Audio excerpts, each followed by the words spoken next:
All right, you already spoiled this, but let's get to it. We're going to talk about Kirk Cousins. And beyond, we're digging into specific games for a lot of these guys, but I wanted to take this Kirk Cousins conversation a little bit wider.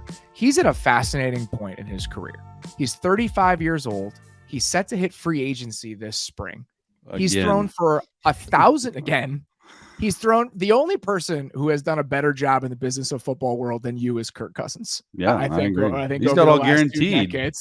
He's done pretty well for himself. Yeah. He's thrown for 1,000 yards in the last 3 games. The Vikings right now are second in the NFL in explosive play rate. Really? At this rate, yeah. Their offense has been uneven. They've turned the ball over a lot. Their running game has been awful, but they've created explosive plays in the passing game. At this rate, he is going to be an attractive potential option for a team that needs a short-term answer at quarterback. But I want to know what happens for the rest of this season. And this is a hypothetical I thought was interesting that we could dig into. If you're the Jets, would you make a call about Kirk Cousins right now? And if you're Kirk Cousins with his no trade clause, what would you say if the Jets asked you to come play for them for the rest of this year?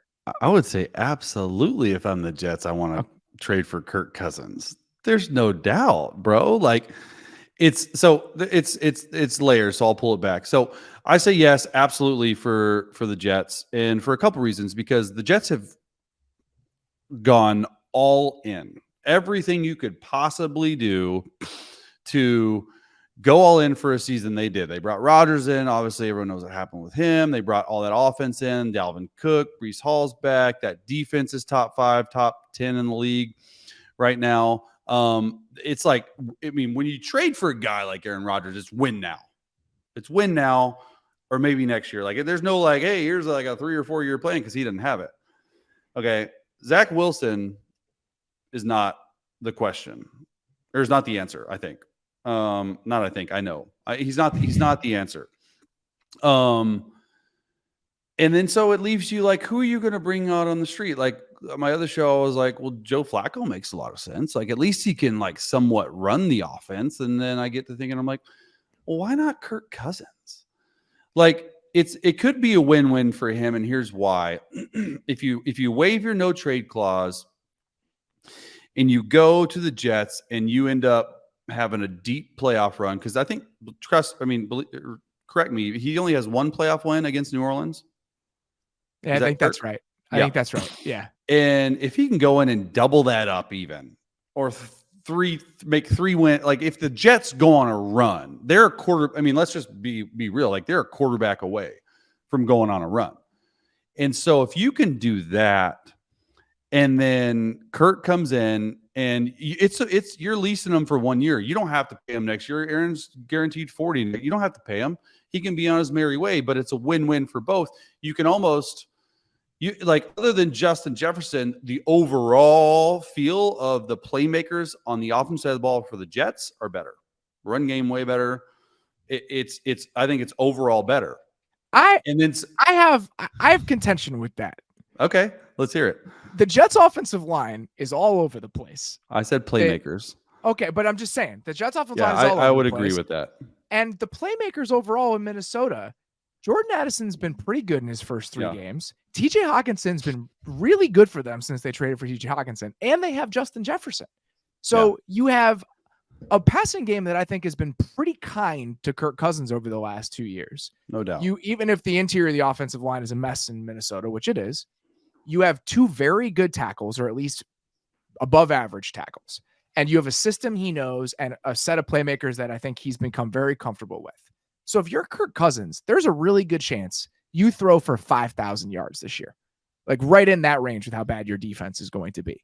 Is that better? You coming off a 5,000-yard season where you were really efficient, you played well, rather than you go into the Jets where you don't know the system, you don't know the coordinator, they're still trying to figure out what they want to be, your offensive line is bad, and you got Garrett Wilson and maybe a couple other guys in a slightly better running game? I would say, right now, it's so funny you brought that up, 5,000 yards. He's on pace right now to throw for 6,021 yards, which is, it's not going to happen. But I saw a tweet that I was like, somehow I got to work that in, because that's absurd. And like 51 touchdowns. So he's having a hell of a year. He's thrown for almost 1,000 yards in 3 games. I mean, like you said, the Vikings are second explosive play rate.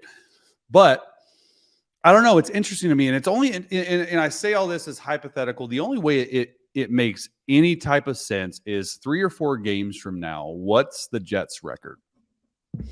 Are they 1-5, or are they 3-3 somehow?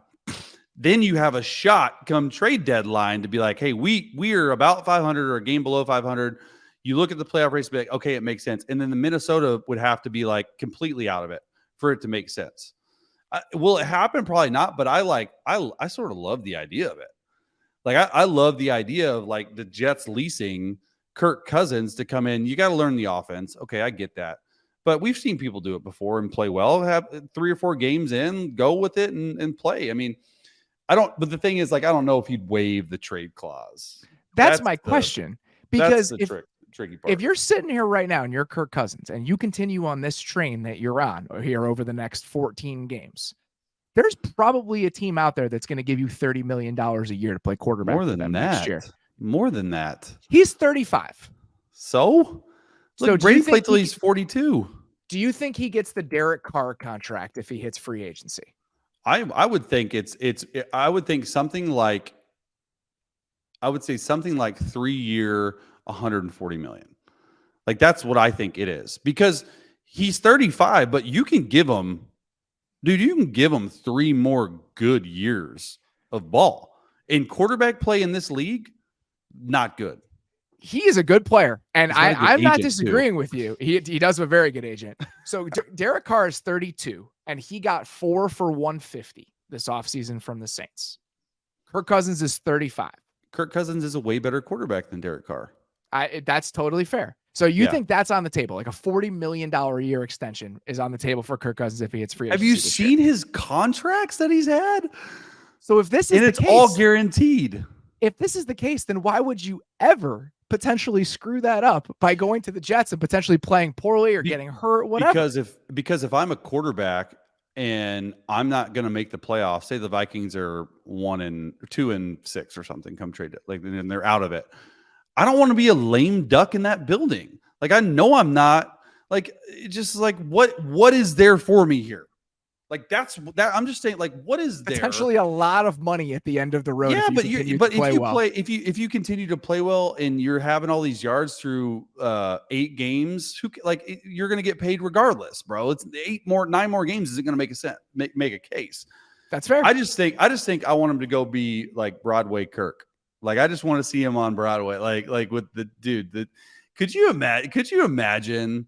Like, just take your mind there for a second. Could you imagine Kirk Cousins coming out for the first game for the New York Jets, iced out all around his neck? They're screaming Jets, Jets. He throws for 350, 3 touchdowns, and they win. Could you imagine the Jets fans and what they would be like on like cloud 9 or whatever? They're like, I just imagine that whole thing. That's what I want to see. I'm just imagining him in his LL Bean polo that his wife picked out heading to the press conference in New York. That's the first place that my mind goes. Oh my God. I don't know, man. That guy seems to have a very nice life up there in Minnesota. They got that outdoor fire pit. There's awesome. A lot of stuff that I think would probably keep me in that beautiful home in that really nice place. Yeah. But that's why I'm not an NFL quarterback, because I'm not wired like these guys are.